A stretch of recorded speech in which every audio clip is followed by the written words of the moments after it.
playing defense, trying to draw up a scheme for me. What you mean I ain't the one? Every time I ran a route, they had the whole fucking team on me. Shorty know I got it, I just act broke.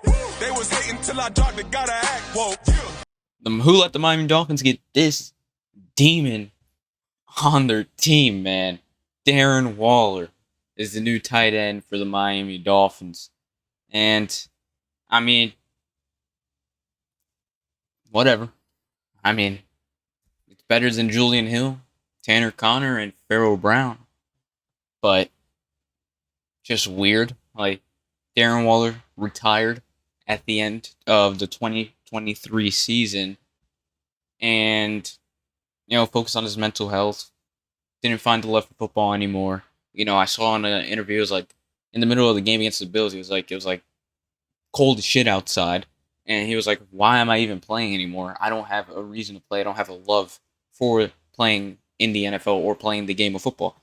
Which, that's bad news because he just quit in the middle of the Bills game in negative 1,000-degree weather, which is something the Dolphins have struggled with. But besides the point, Dolphins signed Darren Waller 1 year, $5 million. They technically traded for him with a 6th for 7th round pick swap from the New York Giants, who still had the rights to his contract because he retired prematurely to his contract expiring. Darren Waller, I mean, great tight end in 2019, 2020, 2021. And then 2022 and 2023, I mean, he's been having some bad quarterback. Like, Derek Carr was good for some of his career and then bad for some of his career, and then he had Daniel Jones. And in his last season, he wasn't even that bad. He was better than his last season with the Raiders. His last season was the Giants, or his last season in the NFL was better than his last season with the Raiders, where he had 552 yards, only 1 touchdown. But it's Daniel Jones. Daniel Jones sucks as a quarterback. And he had 2 1,000-yard seasons, but that was before COVID and during the COVID season. Then he had a 600-yard season in 2021. Then 2022, 388 yards, only 3 touchdowns. He hasn't been what he was in 2019, 2020 when he was one of the best tight ends in the league. But he wasn't bad also with the Giants. He's kind of like a Jonnu Smith, honestly. He can line up as a receiver, which we saw Jonnu Smith do. And that was the talk coming in to the last season with Jonnu Smith.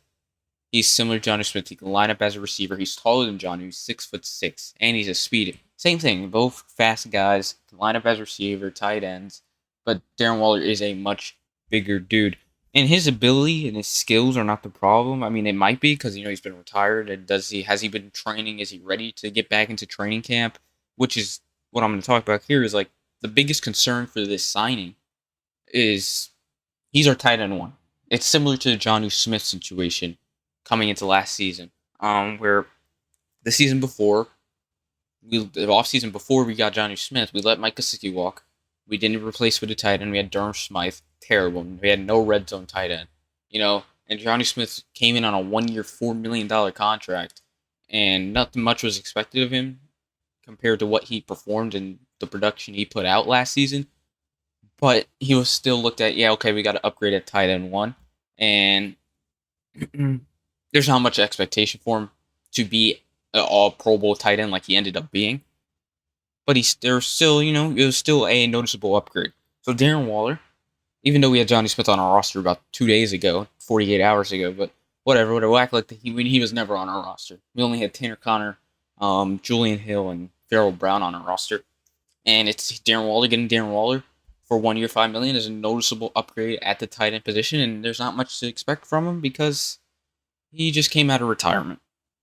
And the real test is going to be training camp for him, honestly. Is he going to find that love for football? Did he find that love for football over his hiatus? And also, is training camp is going to test his love for football again? And will he be able to pull through on that? And at least he's giving it a shot.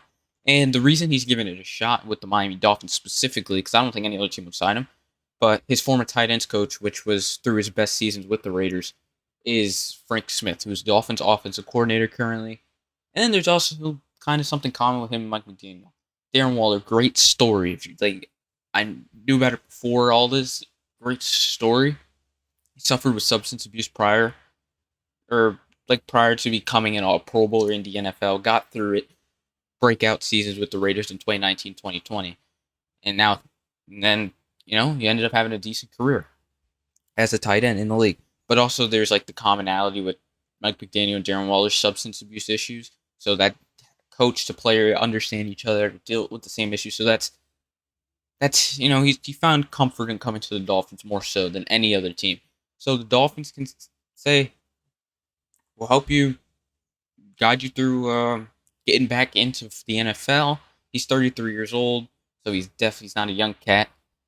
So you don't know how his skills are going to be then, especially coming off retirement. Older guy coming off retirement. It's going to be interesting. It's an all right signing. It's a noticeable upgrade, but it's nothing to go crazy about. Like I'm seeing some people talk about Darren Waller, who let the Dolphins get this demon. Like I said, I was just joking, but like he's not. It's until I see into week 4, into week 5 of him being something decent, then I'll say okay. But Darren Waller, it's nothing to get too excited about. But at least we got an upgrade at tight end, and you could say now, Jalen Ramsey wanted out, Jonnu Smith wanted money. Both problems weren't going to get resolved in the Miami Dolphins, so we traded them for Minkah Fitzpatrick, a 5th-round pick, and Darren Waller. You can say that. You can